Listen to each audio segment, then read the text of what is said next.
ఎంత మాట్లాడే ప్రయత్నం చేద్దాం. మీ నియోజకవర్గంలో ముగ్గురు నలుగురు పోటీలో ఉన్నారు. అలాంటి పరిస్థితుల్లో తిక్కారెడ్డికి టికెట్ వచ్చే అవకాశాలు ఉన్నాయా? ఖచ్చితంగా నాకే వస్తుంది టికెట్. దానికి ఏమి అభ్యంతరం లేదు, భయం లేదు, బాధ లేదు. మామూలు ప్రజాస్వామ్యంలో ప్రతి ఒక్కరు ఆశించే హక్కు ఉంటుంది, తప్పేం లేదు. ఎవరైనా కానీ ఆశించవచ్చు. తెలుగుదేశం పార్టీ ప్రజాబద్ధంగా చాలామంది ఆశావాదులందరూ కూడా ఎంటర్టైన్ చేస్తాం, తప్పేముంది దాంట్లో.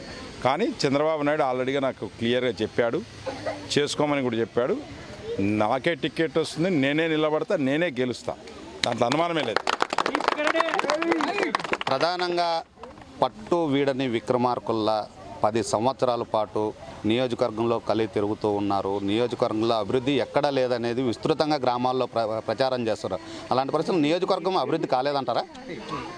నేను ఖచ్చితంగా చెప్పదలుచుకుందేమంటే, నా ప్రత్యర్థి అయినటువంటి రాజకీయంగా బాలనాగిరెడ్డి గాలిలో గెలిచాడు.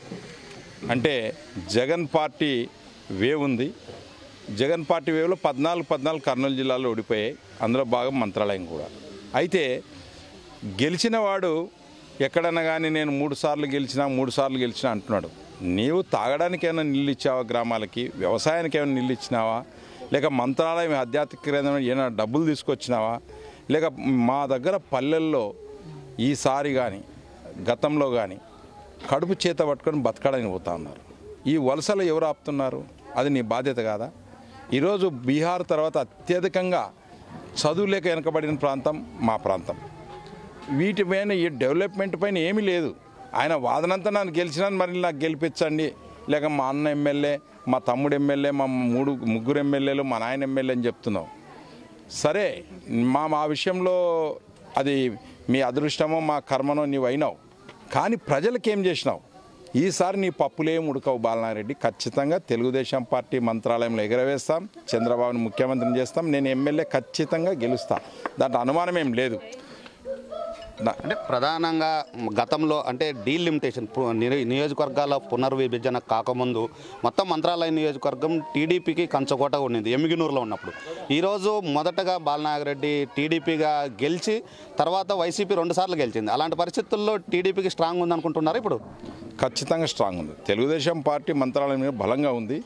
అయితే జగన్ వేవా, జగన్కు ఒక్కసారి ఓటేయాలన్నా రాష్ట్ర వ్యాప్తంగా పోయినటువంటి ఆ గాలిలో మంత్రాలయం పోయిందే తప్ప తెలుగుదేశం పార్టీ బలంగా ఉంది. మంత్రాలయంలో ఖచ్చితంగా మంచి మెజారిటీతో గెలుస్తాం, ఇబ్బంది ఏం లేదు. ప్రధానంగా మీరు ఒక ఆరోపణ చేస్తున్నారు, పగలు మా దగ్గర ఉంటున్నారు, రాత్రి వైసీపీ దగ్గరికి వెళ్తున్నారని కొంతమంది కామెంట్ చేశారు. అది ఎంతవరకు వాస్తవం? ప్రతి రాజకీయ పార్టీలో కోవర్ట్లుంటారు, మా పార్టీలో కూడా కోవర్ట్లుంటారు, వైసీపీలో కోవర్ట్లుంటారు, లేక బీజేపీలో కూడా కోవర్ట్లుంటారు. ఎవరి అవకాశవాదం అది. నేను చెప్తా ఉంటాను, నేను పగులు తెలుగుదేశం, రాత్రి వైసీపీ అని. అట్లనే వైసీపీలో కూడా ఉంటారు, పగులు వైసీపీ, రాత్రి టీడీపీ. ఇది కామన్ రాజకీయాల్లో. ఎవరు స్వార్థం కోసం వాళ్ళు పోతుంటారు, కానీ పార్టీ గుర్తిస్తుంది. ఎందుకంటే ఎవరు తెలుగుదేశం కోసం పనిచేస్తున్నారు, ఎవరు కోవర్ట్లు. ఎన్నికల ముందు ఈరోజు వచ్చి పార్టీలో టికెట్లు అడిగితే ఎట్లా ఉంటుంది? ప్రజలు ఎట్లా స్వీకరిస్తారు? ప్రజలు ఎట్లా గెలిపిస్తారు వాళ్ళని? ఎందుకంటే కష్టపడి నువ్వు జెండా మోసి జైల్లోకి వెళ్ళి 10 సంవత్సరాల నుంచి ఈరోజు నియోజకవర్గాల్లోన మంచి చెడ్డ ఆదుకునేటువంటి వాళ్ళు కాకుండా ఈరోజు వైసీపీలో అన్ని పనులు చేసుకొని సంపాదించుకొని మళ్ళీ ఈరోజు తెలుగుదేశంలో కూడా బస్సులో ఖర్చు వేసినట్లు అధికారం వస్తుందని వస్తే అది ప్రజలకు కానీ పార్టీకి కానీ అది మంచిది కాదు. కాబట్టి పార్టీ గుర్తించింది. వచ్చిన వాళ్ళని చేర్చుకుంటాం. ప్రజాస్వామ్యంలో ఎవరు వచ్చినా చేర్చుకుంటాం. గెలిచిన తర్వాత వాళ్ళకి ఏ గుర్తింపు కావాలో వాళ్ళకి ఇస్తాం, గెలిచినాక ఇస్తాం. కానీ ముందే వాళ్ళకు టికెట్ ఇచ్చే పరిస్థితి అయితే తెలుగుదేశం పార్టీలో లేదు. ఈ క్లియర్ ఎక్కువ మనకు ఇది ఎక్కువ మనకి ఇది జరుగుతూ ఉంది. వాళ్ళు ఇవన్నీ కూడా చేసుకునే విషయాలు కూడా బాగానే ఇది ఉంటుంది. కాబట్టి మనం తెలుగుదేశం పార్టీ అనేది ప్రజల పార్టీ, తెలుగుదేశం పార్టీ అనేది పేదల పక్షాన నడిచే పార్టీ. కాబట్టి తెలుగుదేశంలో కష్టపడేవాడికి ఎప్పుడు గుర్తింపు ఉంటుంది. దాని ప్రధానంగా మీరు కగ్గల్లో మీ మీద ఫైర్ జరిగింది, కేవలం ఇది ఫైరు తిక్కారెడ్డి చేసుకున్నాడు అనేది ఒక ప్రచారం జరుగుతుంది. అప్పుడు సానుభూతి రాలేదు. అలాంటి పరిస్థితుల్లో ఇప్పుడు ఎట్లా ఉండబోతుంది నియోజకవర్గంలో? ఒక మనిషి ఒక కింద ముళ్ళు చూస్తూ తొక్కుతామా, లేక ఒక చిన్న మన మీద బ్లడ్ శాంపిల్ కూడా ఇవ్వలేము. బుల్లెట్లు దింపుకునేంత పరిస్థితి ఎవరికి ఉండదు. రాజకీయాల్లో అది 13 బుల్లెట్లు బయటకు వచ్చింది, 13 రౌండ్స్ బయటకు వస్తే ఒక రౌండ్ నాకి, ఒక రౌండ్ ఎస్ఐకి తగిలింది. అవన్నీ వాళ్ళు చెప్పుకునే కాకమ్మ గువ్వమ్మ మాటలు. కానీ అక్కడ మనం జరిగింది, ఆ రోజు ఘటన జరిగింది, అది వేరే విషయం. అంతేగాని వాళ్ళకు ఒక బుల్లెట్ దింపుదాంలే మరి వస్తారా? ఎవరన్నా అట్లా ఆరోపణ చేసే వాళ్ళకి రమ్మని వాళ్ళకు ఒక కాలుకు బుల్లెట్ దింపుదాం మరి వస్తారా? మరి అంటే నేను ధైర్యవంతుడినట్లే కదా. నేను కాలు దెబ్బతిన్నా, నేను ప్రచారం చేసుకొని ఇవి చేసుకొని చేసినా ఈరోజు నేను నా నియోజకవర్గం ప్రజల్లో ప్రతి ఒక్కరిని చూస్తూ ఉన్నాను, పోతూ ఉన్నాం, చేస్తూ ఉన్నాం. మీరు గాలికి గెలిచినారు, గాలి ఎమ్మెల్యేలు మీరు అంతే. గాలిలో వచ్చినారు, డబ్బులు సంపాదించుకుంటున్నారు, ఇసుక అమ్ముకుంటున్నారు, కళ్ళు అమ్ముకుంటున్నారు, మటక నడుపుతున్నారు, అన్ని వైన్స్ అమ్ముతున్నారు, అన్ని పనులను చేసి కోటాను కోట్లు చేస్తూ ఉన్నారు. ఇండ్ల పట్టాలు అమ్ముకుంటున్నారు. ఈరోజు వాళ్ళు చేయని దుర్మార్గం పనులు అంటూ ఏమి లేవు. నేను అడిగేది వాళ్ళకి ఇప్పుడే, మీకు ఈరోజు ప్రజా సమస్యలు గుర్తుకొచ్చినట్లు తాగడానికి నీళ్ళు ఇస్తాం, సిమెంట్ రోడ్లు వేస్తాం. ఆ రోడ్లు మా దగ్గర ఉన్నటువంటి అధ్వానమైన రోడ్లు ఎక్కడ లేవు.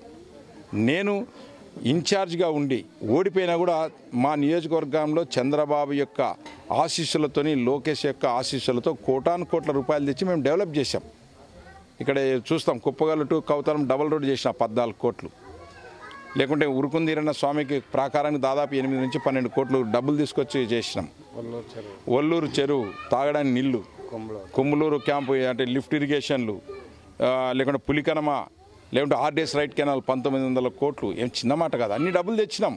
కానీ ప్రజలప్పుడు వాళ్ళకు ఏదో జగన్ వాళ్ళ నాయన ఈ పిల్లోడు జైలు పోయినాడు, రోడ్ల పొడి తేడుసుకంట తిరుగుతున్నాడు, రాజశేఖర రెడ్డి కొడుకు అని ఒకసారి ఇచ్చినారు.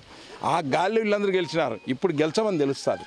మంత్రాలయం ఆధ్యాత్మిక కేంద్రం ఖచ్చితంగా పసుపు జెండా ఎగరేస్తారా ఈసారి? 100% పసుపు జెండా ఎగరేస్తాం. మంత్రాలయం నియోజకవర్గం నుంచి నేను ఎమ్మెల్యేగా గెలుస్తా. నా గెలుపు చంద్రబాబు కానుకగా ఇస్తాం. ఇది మొత్తం మంత్రాలయం నియోజకవర్గంలో అభివృద్ధి విషయంలో 10 సంవత్సరాల పాటు పూర్తిగా వెనుకబడింది. గతంలో ఏదైతే టీడీపీ అధికారంలో ఉన్నప్పుడు మాత్రమే అభివృద్ధి చెంది తప్ప ఇక్కడ ఎక్కడ కూడా అన్ని మండలాల్లో నిరక్షరాస్యత పెరుగుతూ ఉంది, అక్షరాస్యత లేదు, నిరుద్యోగ వ్యవస్థ పెరుగుతూ ఉంది. అలాంటి పరిస్థితుల్లో ఖచ్చితంగా ఈసారి తిక్కారెడ్డి అసెంబ్లీకి పోతాడు. ప్రజా సమస్యల కోసం గలమెత్తుతాము, పసుపు జెండా ఖచ్చితంగా నియోజకవర్గంలో ఎగరేస్తాము. ఎవరికి టికెట్ రాదు, కేవలం తిక్కారెడ్డికి మాత్రమే టికెట్ వస్తుంది. ఈ టికెట్ కూడా చంద్రబాబు ఇంకా భవిష్యత్తులో అనౌన్స్ చేసేదే ఒక పెండింగ్ ఉంది తప్ప ఆల్రెడీ అతనికి వర్క్ చేసుకోమని చెప్పినారని తిక్కారెడ్డి చెప్తున్నారు. మరి భవిష్యత్తులో మంత్రాలయం నియోజకవర్గంలో పచ్చ జెండా ఎగరేసేందుకు క్యాడర్ కూడా సన్నద్ధమైంది. ఈసారి ఖచ్చితంగా మంత్రాలయం నియోజకవర్గానికి పసుపు జెండా ఎగరేస్తామని ధీమా వ్యక్తం చేస్తున్నారు తిక్కారెడ్డి.